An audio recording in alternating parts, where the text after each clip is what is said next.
मैं सरवण सिंह पंदेर इस समय शंभू मोर्चे से बोल रहा हूं।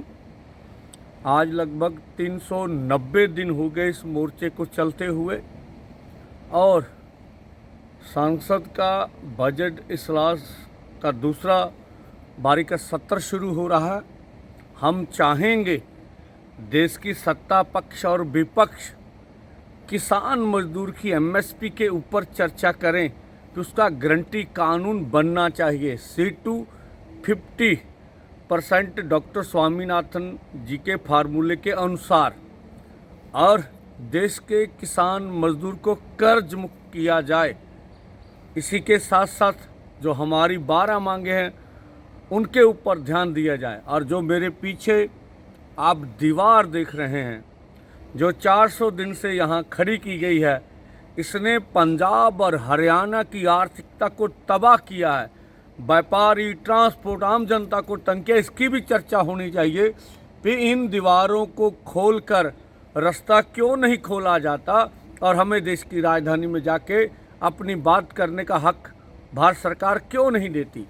इसी के साथ साथ जो देश में जितनी भी अक़लियतें हैं, जो धार्मिक कम गिनती है, जो भारत का ट्रैक रिकॉर्ड है, वो डाटा जो है वो अच्छा नहीं है मानवाधिकारों के लिए। और इसलिए इसके ऊपर भी यार मणिपुर में जो कुछ हो रहा है उसके ऊपर भी हम चिंता जताते हैं।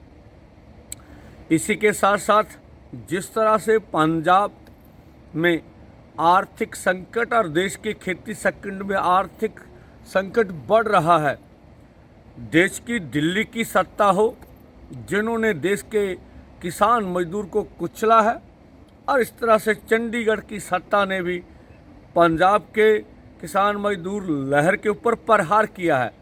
और ये सब बातें बताती हैं कि यूनियन का सबका एकता जरूरी है। ये पूरे देश भर के किसान मजदूर की भावना है और हम उसके लिए प्रयास कर रहे हैं। जो हम देख रहे हैं कि जो पंथिक क्षेत्र में उथल फुथल हो रही है वो मुझे नहीं लगता कि ये अच्छी है।